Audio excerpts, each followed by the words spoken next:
This is Amari Purple Talk. Yes.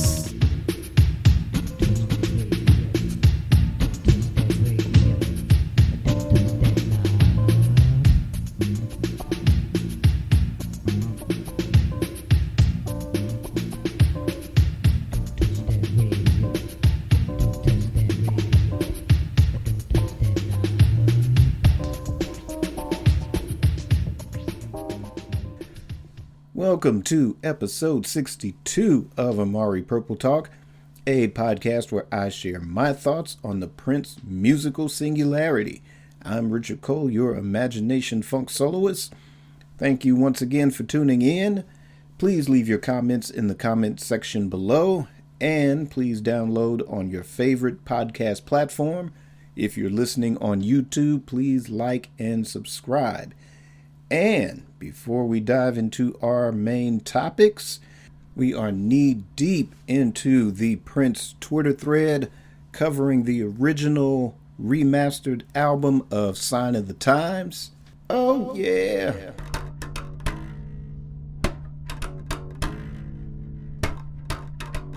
That's a little unplugged bass there. Moving right along, the Sign of the Times Prince Twitter thread. It's been going on since October 6th. We're currently on disc 2, which has covered You Got the Look, If I Was Your Girlfriend. So we've got rounding out the week with your favorite Prince podcasters, Prince writers, Prince scholars, Prince enthusiasts. And with me rounding it out on the 1st of November with the song Adore. So be on the lookout for that daily. Just hashtag Prince Twitter thread and enjoy. Lots of information, great insights. Actually check out the most recent, of course by the time this airs, this would have been Sunday's Twitter thread covering If I Was Your Girlfriend. Check it out. Lots of studio info. If you're into recording studio stuff and psychological profiles, and it's deep, it's heavy, and I swear I thought I could never love this album anymore. But man, I was just bumping Soul Psychedelicide while I was prepping for the show. Oh, man, this is better than 1987 for me. So I'm having a ball doing this. Thanks for inviting me, making me a Purple Avenger. But we're still not done with the Sign of the Times celebration because on the Polished Solid channel on YouTube, there will be there is an expanded celebration of the Sign of the Times Super Deluxe. It's called a virtual Sign of the Times Super Deluxe After Salon. I guess it's a series of episodes. Haven't had a chance to check them out yet, but I enjoyed the first round back on October 10th. And if you haven't checked that out, by all means, check that out. Again, that's the Polished Solid channel on YouTube. More Sign of the Times. Got more Sign of the Times. Most Sign of the Times. Most Sign of the Times. I think we're just going to ride out the rest of the year because for a lot of us, this has been therapy because it's been a crazy year. We're going through crazy stuff. This year ain't over yet. So something like this that's dropping, we definitely need it. And also, too, it's great to see Sign of the Times, this set. It's been making a dent in the charts. Charting just as well as if it was a brand new album recorded yesterday. Also, props to John Lennon, Give Me Some Truth. That album, that collection of songs, I still have yet to get that too. That's on the charts. And, it's really real music, real lyrics, just real musicianship, real songwriting. something that's definitely needed in today's world in 2020. So by all means, check those things out. Get both albums. Let's keep real music by real musicians going. So with that out of the way, let's go ahead and start with our first topic. And that first topic is induct the time into the Rock and Roll Hall of Fame. Yep, you thought I forgot. You thought I was going away with that. So nope, we're going to keep rolling with this until it actually happens. So basically, this was a topic that I brought up around episode 9 of Amari Purple Talk, and it was actually based on a Facebook post by Jesse Johnson, with him explaining why the time should be in the Rock and Roll Hall of Fame. For that information, by all means, check out episode 9 of Amari Purple Talk. Also, for a deeper dive, I did an Amari Purple Talk special. That link is in the show notes. And basically, it gives a history of the Rock and Roll Hall of Fame, breaks down the various categories, also some of the controversies, because every year there's a controversy. There's groups that have been deserving for decades that have still not been inducted. There are sort of, whether they're first-time balloters, second, third, fourth, fifth, they'll be, sort of considered, but when it comes down to the final induction, they get overlooked as well. But mainly, there are an abundance of categories to which the time as a band, live band, as trendsetters, as session musicians, artists in general. And I go into great detail about that in that Amari Purple Talk special. So again, that link is in the show notes. So check that out and you'll see what I'm talking about. Now, of course, when I first did it back in episode 9, and even a little bit after the Amari Purple Talk special, the response overall had been positive. But then there are some that it's like, well, I don't get it. Prince did everything. He played all the instruments and he did all of this stuff. And they don't deserve anything. They didn't do anything. So I've answered that in both episodes, and I'm going to answer that again. What you see when you turn on HBO, and I think before then it was on VH1, but anytime that you watch the actual ceremony on television, and when it gets down to those final inductees, those inductees are part of the performers category. Actually, to me, I always say that they should change that to the legends category, because that's how I look at it since its inception. So say, for instance, the very first one, you've had Little Richard, James Brown, Chuck Berry, Elvis Presley, so those artists were the first inductees, and they were the legends. Now, you take somebody like Buddy Holly, for instance, inducted as a performer or legend category.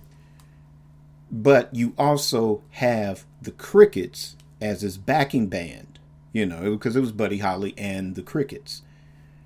They got in on a separate category because of their contribution to the legend of Buddy Holly.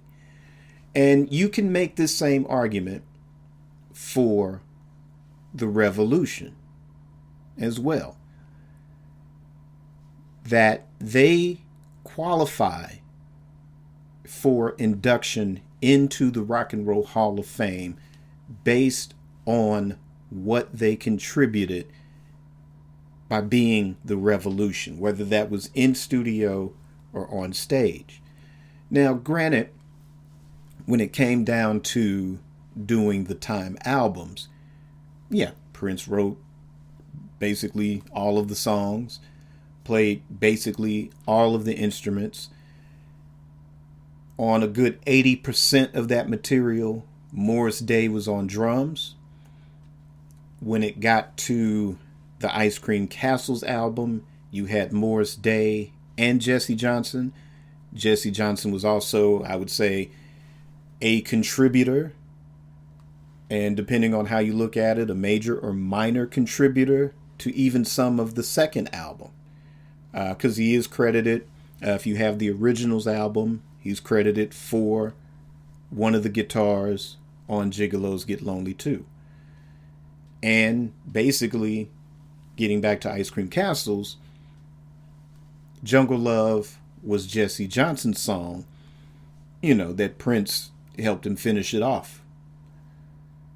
So just that alone, and again, before people get up and on, it's been Prince did everything and all of this, there are artists. I can't think of anybody right now, but let's take Bill Haley and the Comets, for instance. Rock Around the Clock is probably the only song that they've done. That was a major hit. They've had lots of other records, and they weren't always a rock and roll band. They were kind of a country band, and then kind of jumped on the rock and roll bandwagon really early, sort of pre-Elvis, jumping on the bandwagon early. But Rock Around the Clock became their signature song, and that song alone justifies them as being in the Rock and Roll Hall of Fame.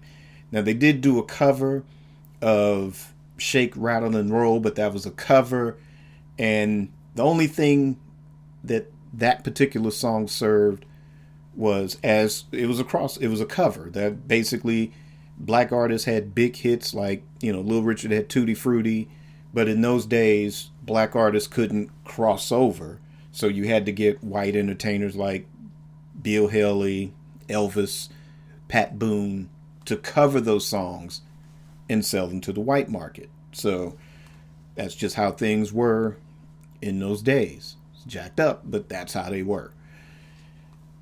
So again, Rock Around the Clock is basically the only hit, rock and roll hit, that Bill Haley and the Comets ever had, yet they are inducted into the Rock and Roll Hall of Fame. So there's a lot of artists that just have one record or wrote one song, or, a certain guitar player did a certain riff for a particular recording.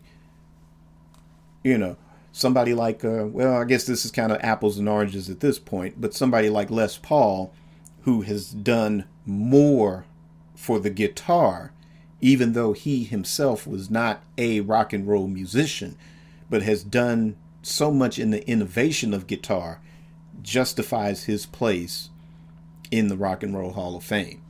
So with all that being said, yes, Prince is in there as an absolute legend, and we're all familiar with the legend, produced, written, arranged, and performed by. We know that. A lot of us were there since day one, or whether we jumped on Dirty Mind like myself, or later. There's no mistaking that. There's no taking away from that. But the fact that a band like The Time, it really changed the game. Before then, your traditional funk band, most of them, they were in spacesuits, basically. Sly Stone set the standard with the kind of psychedelic, kind of hippie-like clothing. Otherwise, without Sly Stone, there goes half of Prince's catalog right there. Without Sly Stone, the Jackson 5 would be just wearing ordinary suits trying to look like the Temptations and singing doo-wop. But that template set the tone for the entire 1970s, to where you look at how the Ohio Players were dressed, how Earth, Wind, and Fire was dressed, how Zapp and Roger were dressed very early on in their careers. But the time, they came in with the suits. They brought this, a certain style of the suit, kind of tailored from the 1950s influence, and replaced the horn section with the two keyboards in that. And that kind of changed, that helped change the game. They were very influential in that, because after that you had The Deal. Cameo got rid of their horn section, at least for the videos, I think. But, the horn sections were starting to go away. You saw the Barkays kind of leaning more towards that little synthesizer sound in the 80s as well, to kind of keep up with the times. Ready for the World. Even to a certain extent, Teddy Riley and Guy, even though Teddy Riley invented a whole new sound on his own. But that whole keyboard synthesized driven rhythm, yeah, Prince invented that, but he needed the time to translate that. So that in itself, again, whether it's live performance or presentation, justifies their induction on certain categories in the Rock and Roll Hall of Fame. And I mean, these are 7 of the baddest musicians on the planet. And as a unified force on stage to make Prince up his game, yeah, that's his Frankenstein monster. There's no denying that. For those that just think everything is the bee's knees, for Prince, it's just that, yeah, he needed that outlet to, he wanted to just be an artist. But they were 7 musicians that were able not only to translate the material that Prince gave them on record, but to transcend it on stage and again become that kind of unified force.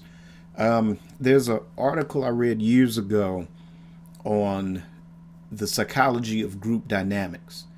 And the long and short of it is that with the original 7 of the time, I don't think it would have worked. I don't think the legend would have been as strong if you took any one of them out of the equation. You kind of see it showed by the time you got to Ice Cream Castles, when you just looked at the album cover. If you have had the opportunity to hear that lineup's only performance at First Avenue, it wasn't bad. I mean, these cats were great musicians too, but that chemistry with the original 7, and kind of even with the current lineup of the time now, for me personally, even though I've always enjoyed it, or watching that particular lineup perform in its various incarnations over the last 25 years or so, to me, it's taken time for that ensemble to kind of match my level of excitement for the original 7. So don't get me, they weren't bad. I always enjoyed seeing them, but it's that group dynamics. Another example, the Beatles to me would not have worked if it was John, Paul, George, and somebody else, or if it was Ringo, Paul, and 2 other people, or if it was John and Ringo and somebody else. Not to say that the music would not have been interesting, but to get to that level of excellence, you needed John, Paul, George, and Ringo to execute that. And you can argue that amongst any configuration of any band. The Temptations, the classic 5 lineup with David Ruffin. Then you skip to Dennis Edwards.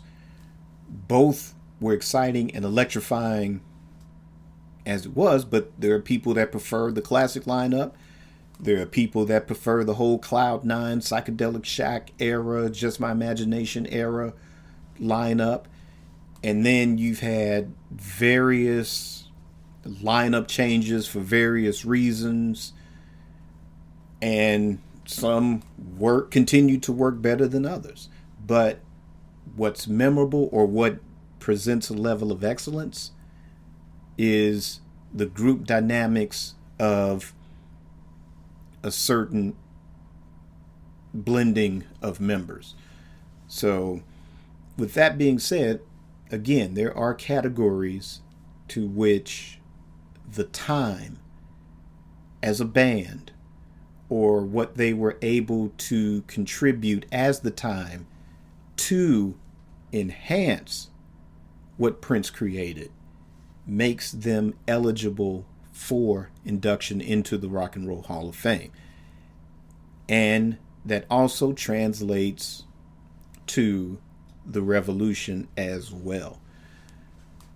So again, I don't know, it's been a crazy year. Like I said, if things worked out differently this year, I probably would have been campaigning even more so this year to try to get them into nomination for 2021. So I'll say this: if nothing occurs in 2021, let's shoot for 2022 for sure. I mean, it would be nice to get them in first round, but if it takes 2 rounds or 3 rounds, 4 rounds at the most, but I would like to see the 7 of them get inducted. It would be nice if they could get in on that Legends category and you get to see them perform. But, hell, let's make an exception. Let's, because I mean, that whole Legends thing, when you watch it on HBO, that's all the ratings. So they kind of pick their people.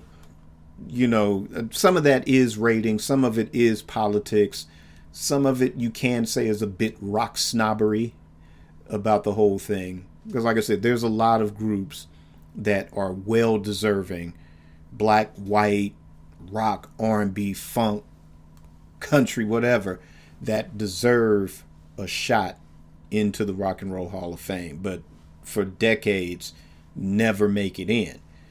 But I would say, make an exception. If they don't get in on that Legends category or Performance category, whatever you want to call it, then the categories in which they do absolutely qualify, make an exception, because you will get one hell of a show. The original 7, who could you get? Get Bruno Mars to do the induction.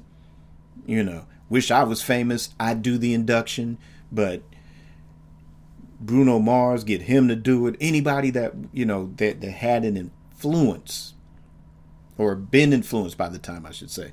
Anyone that's been influenced by the time that they could get. Like I said, if it's for the ratings, you get Bruno Mars to do it, end of discussion. But whoever they get, whether you get Babyface to induct them in, or I don't know who else. Hell, you could still get George Clinton to do it. I mean, whoever you get to do it, have them make the induction speech and have them come out.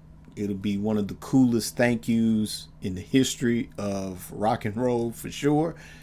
And like I said, if it's not the performance category, whatever category, go on, let them perform anyway. Because, like I said, it will be one hell of a show. And people will get into it. And people that have never seen the time before will get a chance to see this band perform. And whoever owns the masters to the actual time recordings, whether it's the Prince estate or whether it's Warner Brothers, you do one hell of a reissue campaign afterwards. End of story. So that's it. Like I said, I just want to see these cats get in. They've had a tremendous influence on me. I mean, granted, like I said, I came in through the Prince window. Like I said, Dirty Mind was my gateway album, which I got into it months before even Controversy came out as a single. So there was that. And then the time at right around that same time, the time was being played, but I didn't make the association. Like, I didn't know that Prince had anything to do with it. Actually, I thought the time were a bunch of guys in spacesuits. To me, it was like another Zap, kind of. To me, like they were kind of on that R&B level like that. But then when I started reading the Right On magazine and seeing the pictures and like, oh, this band looks pretty cool, and they're wearing suits and they wear baggies like I do. Sweet. Okay, let me go get this out. Check them out. And some months went by, but by the time of my birthday in March of '82, 16 Bird got that as one of the albums I got for my birthday. Got that. Shalimar's Friends and Lakeside's Your Wish Is My Command. Got those 3 albums for my birthday, but we're talking about the time on this episode. And, it was love on first note, so it was like, it was on. It was like, oh, this is the band.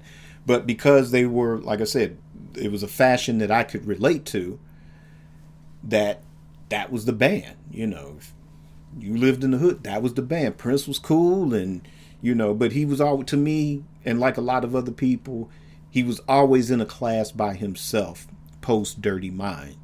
That point, it was like, okay, this dude is on some deep stuff, but the time came to bring the funk, and hence that kind of became the dilemma when performing live. Because Prince was going to be that artist. He was looking at that superstar ladder, but the time was bringing the funk every time.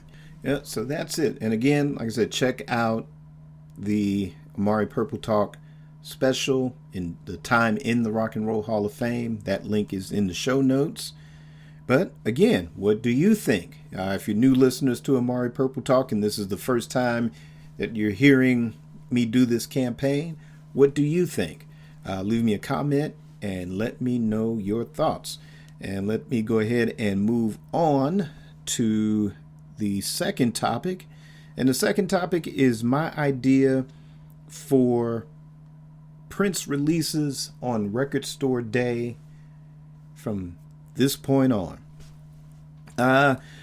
In a past episode of Amari Purple Talk, I kind of touched on it briefly. I don't remember going into great detail about it, but one of the ideas that I had, and I know like this year has been really weird in terms of Prince and Record Store Day, because there's this thing where before we got the official announcement of the Sign of the Times Super Deluxe, there was a rumor that Sign of the Times was going to be just reissued, just the original album reissued, no remastering or anything, on Record Store Day.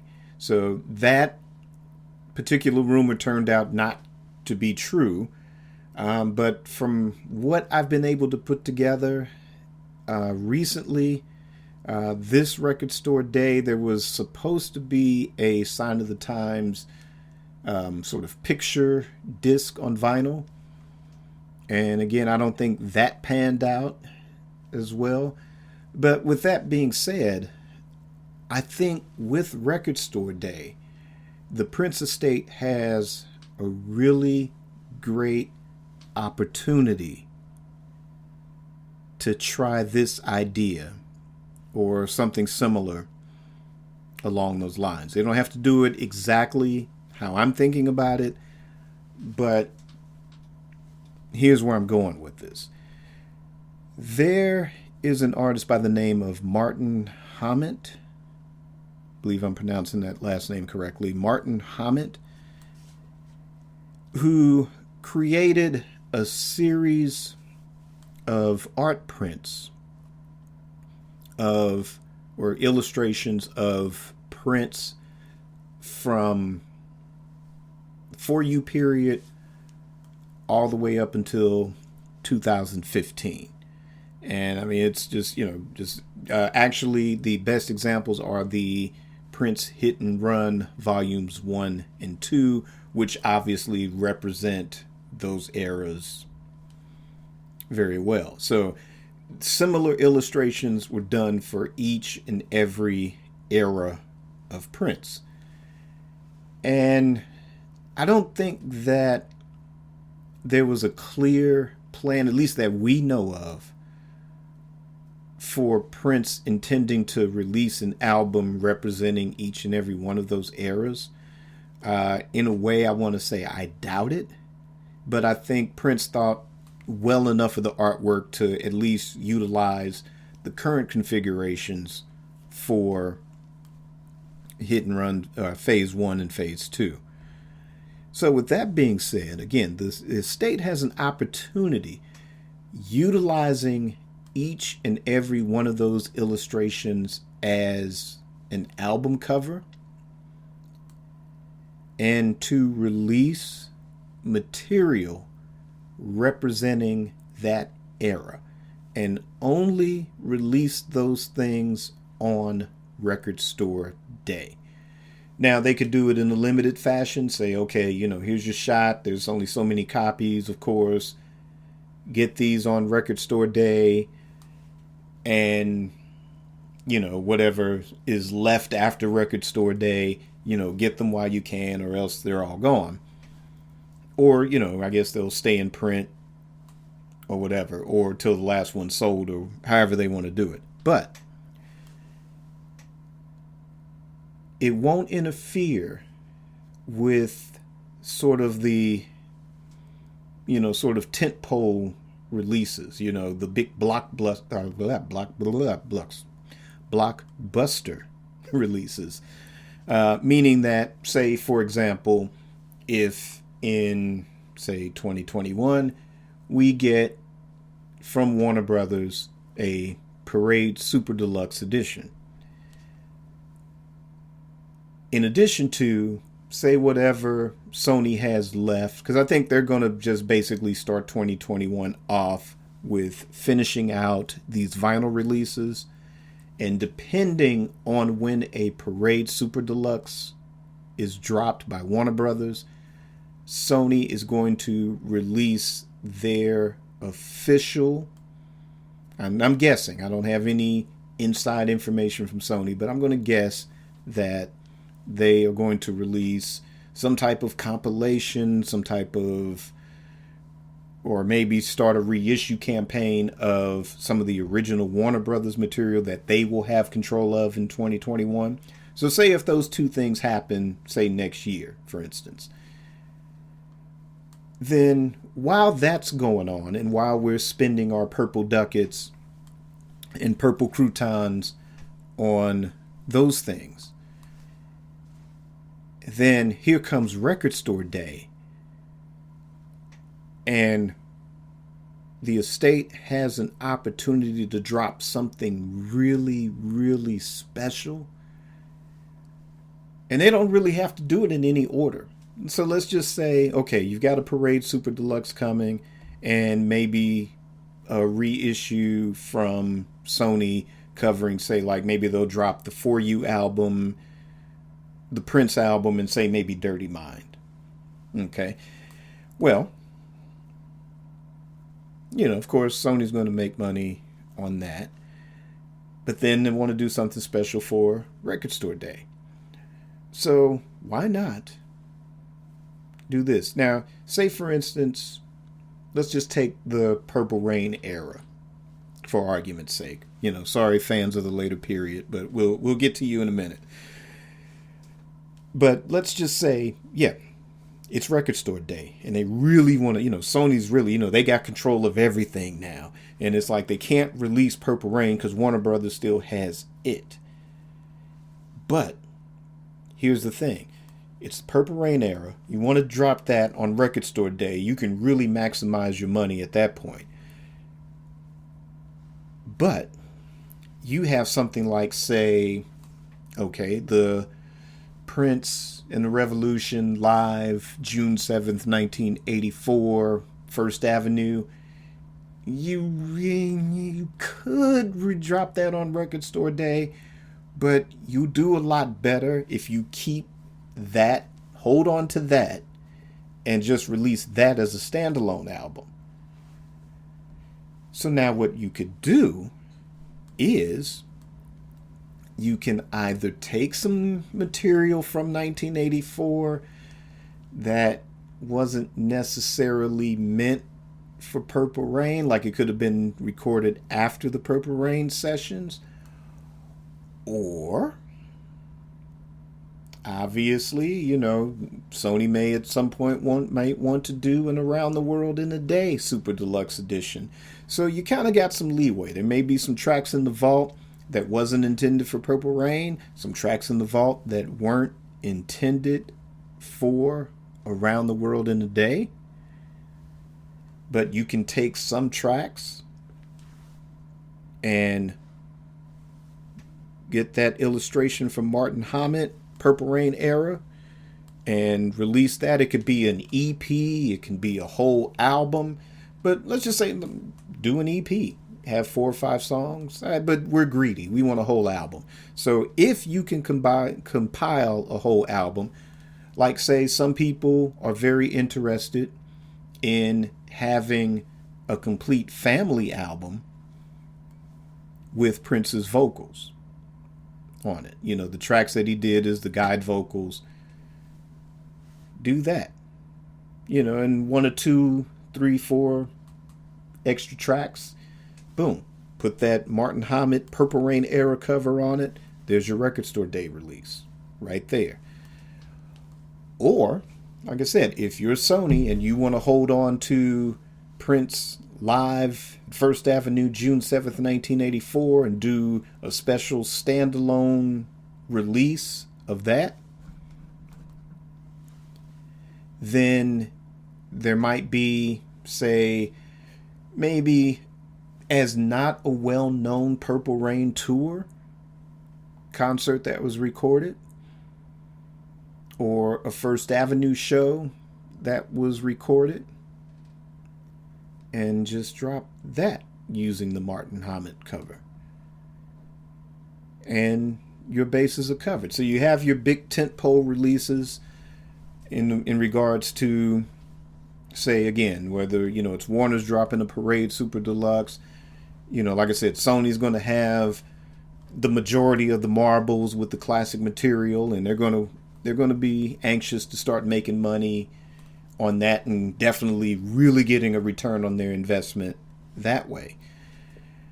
And then, too, that's the thing, too. While Warner Brothers has Parade as a Super Deluxe, and that caters to, a lot of us classic 80s buffs, and then Sony might have something going on again, like I said, whether it's Around the World in a Day era, whether they drop a Love Sexy Super Deluxe, or they're focused on a standalone release, or they drop reissue the first 3 albums on vinyl or whatever.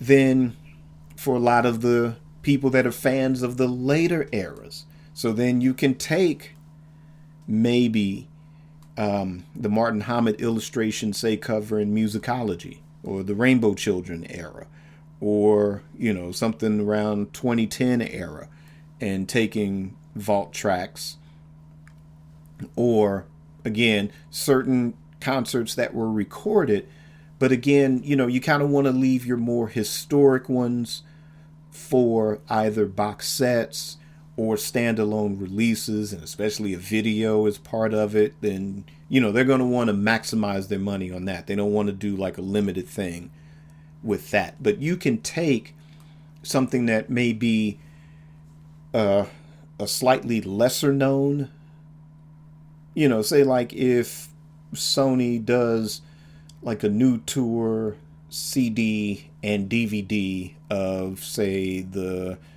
Japan performance, then you can release on Record Store Day using a Martin Hammett illustration as the cover for that, and release the Spain CD, or something from Germany, or something, one of the other concerts that was recorded, and remix that and master that and put that out in the meanwhile. So, there's a lot of ways you can kind of go with that one.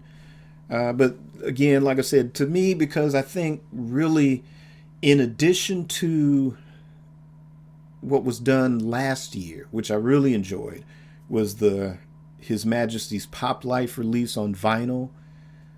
I know there was some controversy regarding the Versace experience because it was only on cassette then.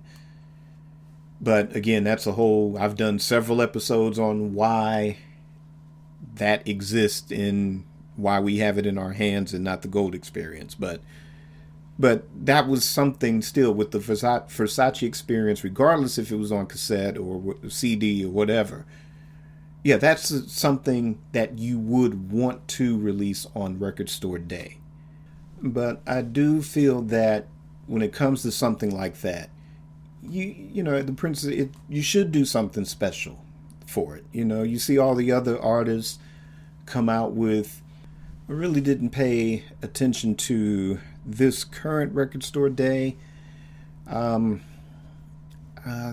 thing that stands out in memory of what I did look into, the Who's performance at the Monterey Pop Festival. From what I was reading, that's one that was heavily bootlegged for years and finally got an official release just for Record Store Day. So, you know, you get stuff like that that's released. I know last year, like I said, I got the Versace Pop Life, His Majesty's Pop Life, and the Versace Experience. And I also got Sly and the Family Stone's Woodstock, live at Woodstock. That is a great album. I got the vinyl. I had the CD for a long time, but having it on vinyl was just, that was a treasure. That's a treasure to have. So, I mean, things like that, you want to see the Prince estate represent in that area. And again, like I said, whether they follow that template or whether they just drop a standalone release of, say, like an after show or something, or maybe not necessarily, you know, the most popular bootleg that's out, but one that a lot of fans are familiar with, and you know, depending on the quality, maybe they can only remix or master it to a certain level of perfection. That, like I said, maybe not necessarily would be a great, huge blockbuster release, but again, something that's good for the fans to have, and it's Record Store Day, and Prince fans can partake in that, or music fans can partake into that and go, oh, you know, I didn't know Prince did a concert for this era.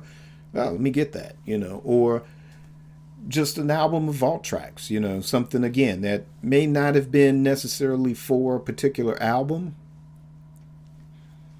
you know, or do a variation of originals. Who knows? You know, there's so many ways they can go with it, and I hope in the future that they will utilize those type of ideas to, you know, further get more Prince product into our hands and officially have stuff in our hands, because it's great having this stuff officially now. You know, it's great to hear the whole thing. But what's most important is, what do you think about Record Store Day? Do you feel that Prince should be better represented by the estate on Record Store Day? We know they're doing a fantastic job with what they're doing, and I hope that momentum will continue. I do expect it to continue. I don't even think they've scratched the surface just yet.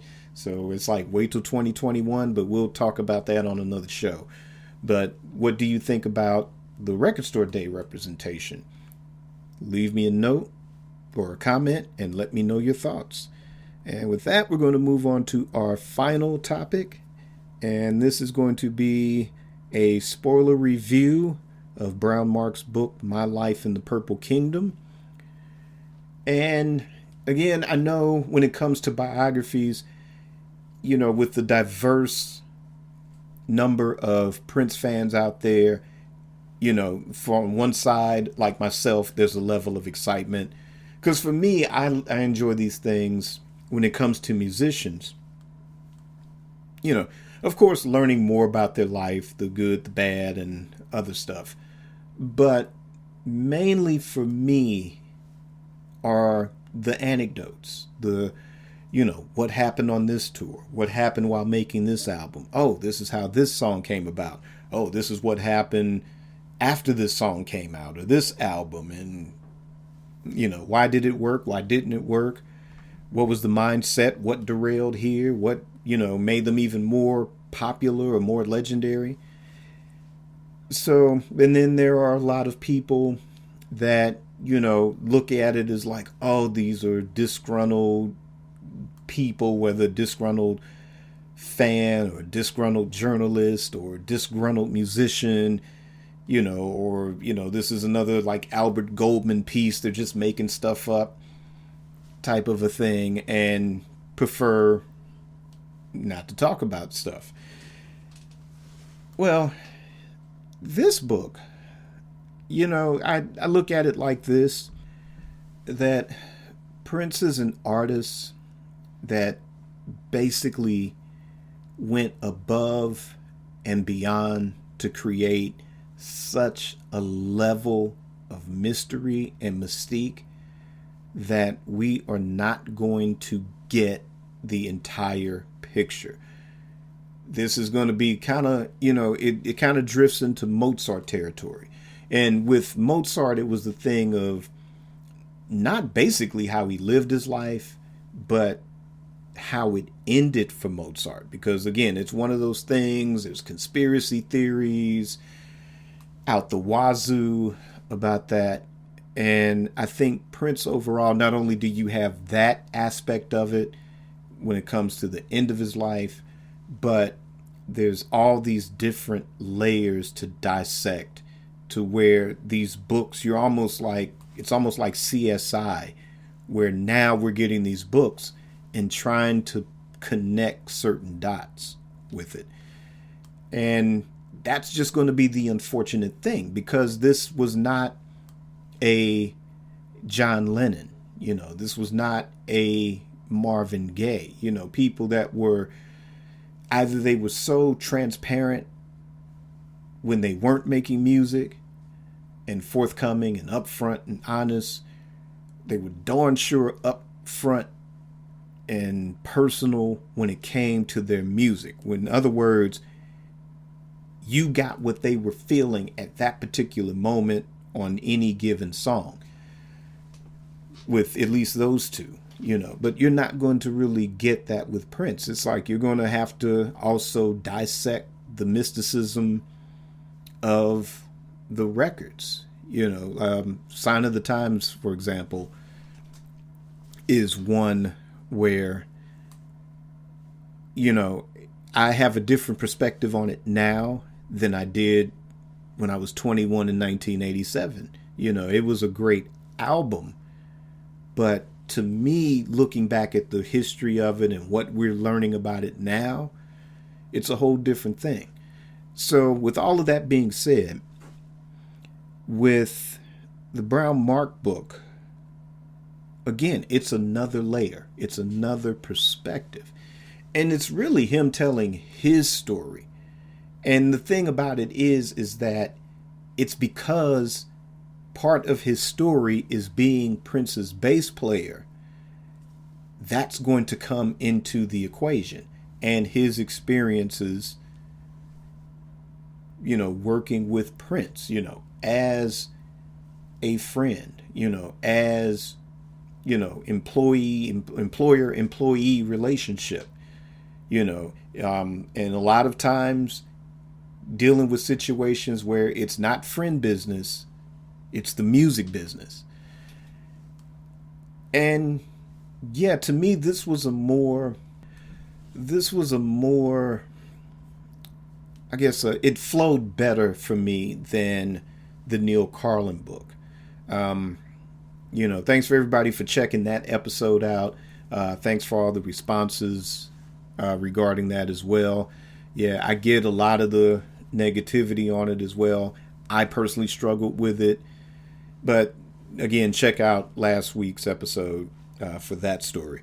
But with Brownmarks, I found it a bit more of a flow, a bit more entertaining, because it didn't focus, it didn't open with the death of Prince, with, it's like, oh, I was at home and got this phone call and this happened, and it didn't necessarily end that way. It kind of touched on it for like a quick minute, but it didn't dwell on it. Which, on the one hand, yeah, you do kind of feel like you want more, but in this case, I personally am not dissatisfied with the ending in that regard. But this was telling Mark Brown's story, his life story, growing up, experiences being black in Minneapolis, a lot of the, racism experience there, that was relatable just based on a lot of racism I've experienced here.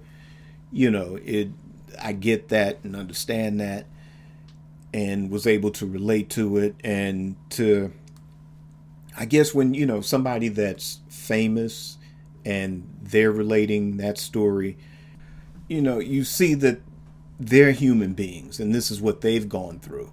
Even though celebrity opens a lot of doors, and that's touched on too, where the situation, buying the car, where he was dismissed, at the dealership, like, oh, he doesn't have any money, who's this kid? You want to buy a car, whatever, or just flat out ignored, by the dealers there.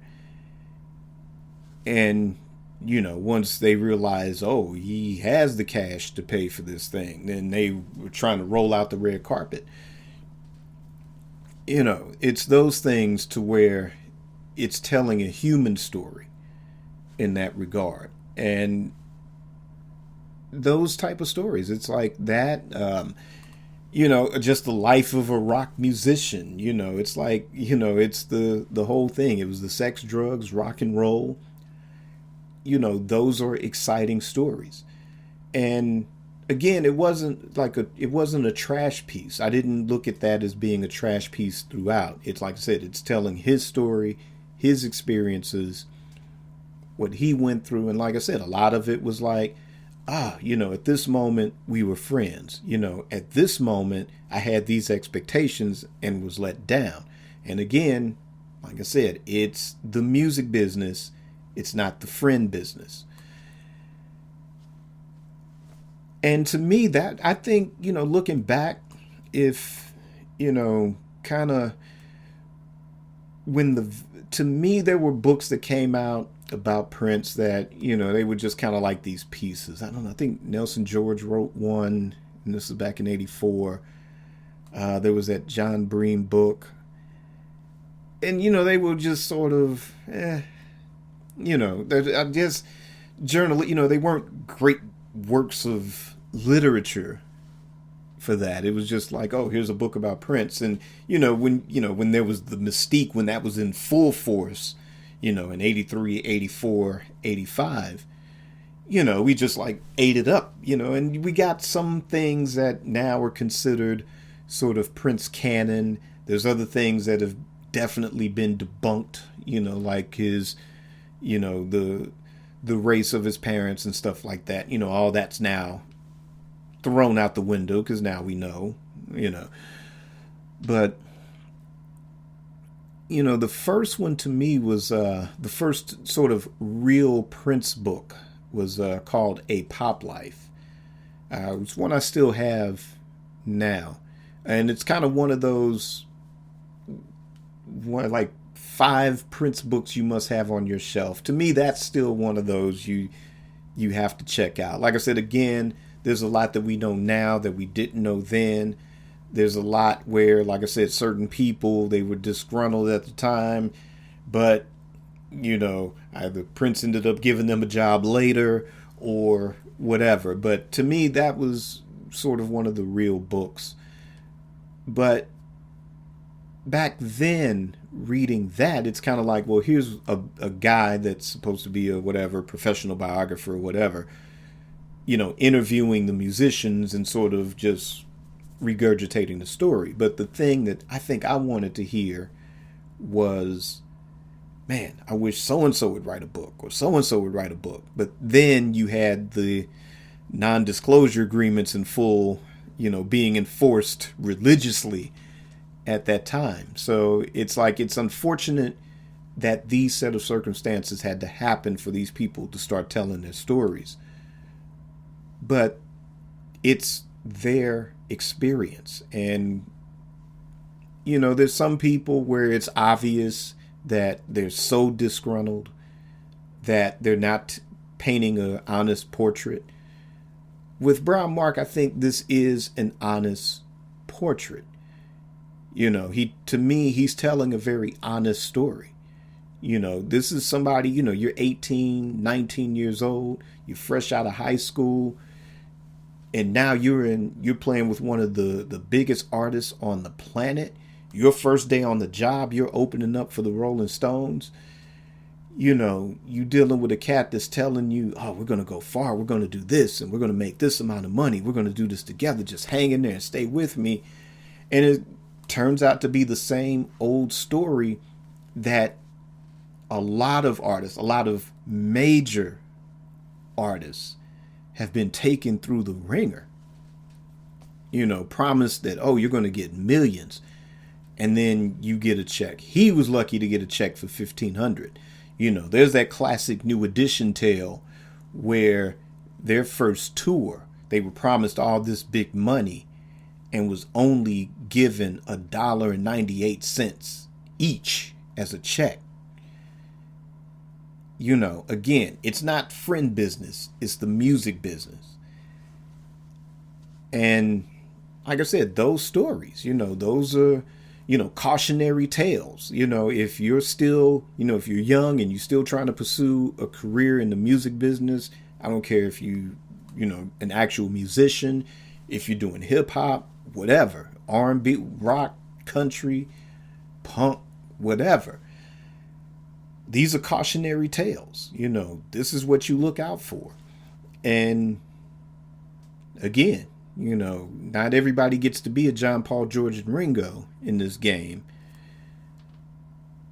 But, you got things to look out for if you want to try to keep a lot of that friendship intact as well. So, there's a lot to enjoy about this book.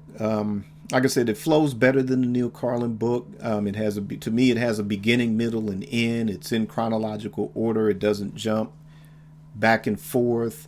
And like I said, it doesn't trash Prince. I just think that some people look at it like, again, superstars, they're on this pedestal. They don't make mistakes, type of a thing. But they're human. It's just that some people get to be famous on a level that no one has ever gone before. And Prince, like Michael Jackson, like the Beatles, like Elvis, like a Whitney Houston, those folks got to be on a level that very few get to, they stand way above even somebody that's relatively well known or really successful. But it's great to see Brownmark's perspective, because this was somebody that was on the inside. We were on the outside, like just taking it for granted, because it's like, oh, Purple Rain's exciting, the Purple Rain tour is exciting, oh man, Brownmark replaced Andre Simone, back in controversy days. It's like, well, who's this Brownmark cat, and, well, Andre left, it's like, what happened? And, so those are things, we were just reacting to whatever was happening. Or, we're having such a good time at the venue watching everything unfold in front of us, or wherever we were hearing a certain record for the first time, or, oh man, that video's coming on, let's check that out, or whatever, we're just reacting to it. We're the fans, we think everything's okay because that record, that concert's making us feel okay. But we don't stop to think like, are is Prince okay? Are the rest of the band okay? They doing all right? They getting along? Is everything cool on the inside? And then all of a sudden, you hear, oh, he fired the revolution. What happened? Or, and now we're getting a lot of these inside stories over the years about, what really happened. And yeah, it's kind of messed up in places, again, but we're the fans. We're reacting to it because it's like, oh man, he broke up the revolution. Dang, that's messed up. Bam, here comes Sign of the Times, like, oh, hey, new band, like, oh, hey. And we're off to the next big thing, but we never stop, checking to see if somebody's okay. We just eat up the music and go to the shows, and it's that gratification that they're giving us that I think, maybe, I don't know, not that it helps or not that any one of us would have the power to physically get inside of a situation, unless we had the skill set to do so.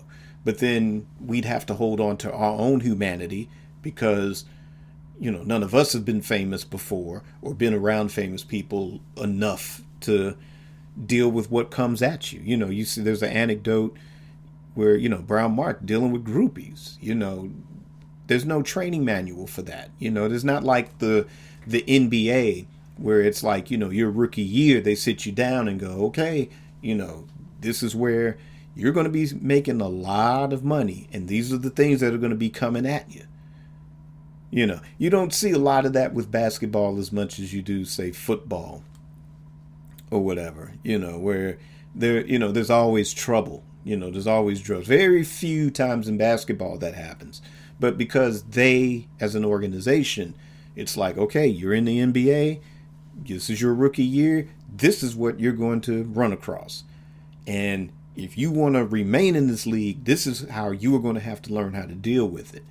And you don't get that with fame or celebrity in rock and roll, because it's basically if it's your misery that you're channeling into a record or a film.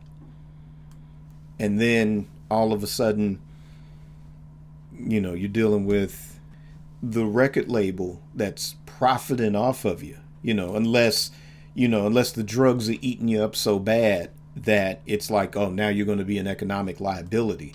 But, so long as you're miserable and can still make music and it's making millions, then nobody's going to say anything. Nobody's, they're all going to turn a blind eye to that. So to me, again, like I said, it's not a trash piece. It's, like I said, it's telling a young man's story. And two, to me, I wanted more of the story. It was like you got the sort of key points on what was happening during his experience with Prince, from being promised all this money and fame, well, not fame, but being promised all this money and a certain level of power within Paisley Park, and then having that snatched away, to like, oh, and in bands, of course, there's going to be people that, if you're going to put, whether you're the backing band or you're the band, as in near equal partnership, yeah, everybody's going to have their favorite. So yeah, he's seeing, oh, look, there's the bass player. There's somebody's got a big Brownmark sign up there. Oh, I got to put a stop to that. Quick, turn the house lights down on him. Those fine points were covered very, very well. I wanted to hear what happened after. That was the thing. I got to that point. It's like, okay, and then I signed with Motown Records. And it's like, well, what happened after that? Like, what happened with the first album and what were you going through when that dropped? And then the second album, because Prince hooked you up with a song, Bang Bang. What happened with that? What was that relationship like then? What were you thinking then? Did you feel like that him giving you that song made amends, or, those are the stories I want to hear. What happened? Well, we kind of see what happened to Maserati as far as Paisley Park, but, again, what happened afterwards? I know there were certain people that were dropped, or I know they did a record with Motown. Was that all the original members? So those things. So I wanted more of the story. So maybe there might be a part 2 or something. Who knows? I hope there's a part 2 to it. But I mean, again, you won't be disappointed with this book from beginning to end. I think you'll have a better time with it than the Neil Carlin book. Again, it's apples and oranges, really. To me, I would say the Neil Carlin book is more of a character study. Now that I've had time to reflect, the Neil Carlin book is more of a character study, whether you agree with a lot of the points or not, where the Brownmark book is your typical run-of-the-mill biography in a good way. And like I said, to me, it's not a trash piece, but it gives a lot of good experiences throughout the book, good anecdotes, good stories. Like I said, I'm an even bigger fan of Brownmark now. I mean, not to say that I wasn't before, but getting to know him better through this book, it's like, yeah, I'm a bigger fan of this cat now because of this book, for him putting it out. So by all means, check this book out. And try to enjoy it. And like I said, we'll never get the complete picture, but depending on which books you do read, and if there are any more books forthcoming from wherever they will come from, that won't be someone that will take up the mantle to try to connect all of the dots. Good luck if you do. But what we're going to get, say when Apollonia drops her book, or if, who knows, Jesse Johnson writes a book, or Morris comes out with another book, or the biopic, or whatever, we're all going to get these sort of bits and pieces based on that individual's perspective and their experience in relating to Prince. So, just kind of relax a bit. It's okay. Like I said, the ones that have been obvious, sort of, not necessarily to me, cash grabs and sort of kind of slander pieces, you can pick those out pretty much out of a crowd. So, but the ones of Morris Day, Brownmark books, I've enjoyed quite a bit, because like I said, I like the tales of the road, so to speak, what happened in the studio when this was going on or whatever. So again, Brownmark's book, check it out. It's good. You'll enjoy it. But for those of you that have read it, what do you think? Or if you're planning on getting it, let me know. Leave me a comment and let me know your thoughts. And that is going to end this episode of Amari Purple Talk. Thanks for tuning in. And let's see, the Sign of the Times Deluxe Edition, my review of the live DVD. I know I said I was going to do that this week. This has been a crazy week with what I call the essentially non-essential essential gig. But it's been a rough week dealing with that. Like I said, I think I'm going to go through my little artist formerly known as period. I think I'm knee deep into that now. But with that being said, just have to do some editing. So with that, look for that actually next week. I'm sorry. I know I said this week, but look for that next week. Plus a couple of other things. I want to branch out and do some commentary on some non-print stuff as well. So as soon as I get that going, I'll let you know what's going on with that too. But beyond that, look for my Twitter thread on Adore. That will be on the 1st. So I'm dropping that on the 1st.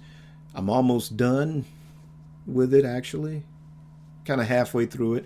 So look for it next week. And check out everybody else's too. Like I said, this has been a fun one. Like I said, this is Sound of the Times has been the gift that just keeps on giving this year. So check out the other threads by all means. Amari Purple Talk merchandise. Be sure you check that out. There's a link in the show notes. Get an Amari Purple Talk t-shirt. Get an Amari Purple Talk mug. There's other Amari stuff. The We Funk t-shirts. There's a couple of peace things. Actually, I'm also working on some newer sort of peace stuff. I'm into peace. Peace and love, folks. So be on the lookout for that too. But the stuff that's there, by all means, pick something up. That's also going to help keep this show running. It's also going to help bring some other cool stuff coming out. Check out the Amari Communications website. Check out the stuff I've got going on there. And once again, always thanks for tuning in. Also, be safe. Election day is coming up here in America, so by all means get out and vote. You know, I mean, I've got thoughts and things about how the world works and stuff like that, and I'm not going to tell people not to do it, but I do think that if you do make your voice heard,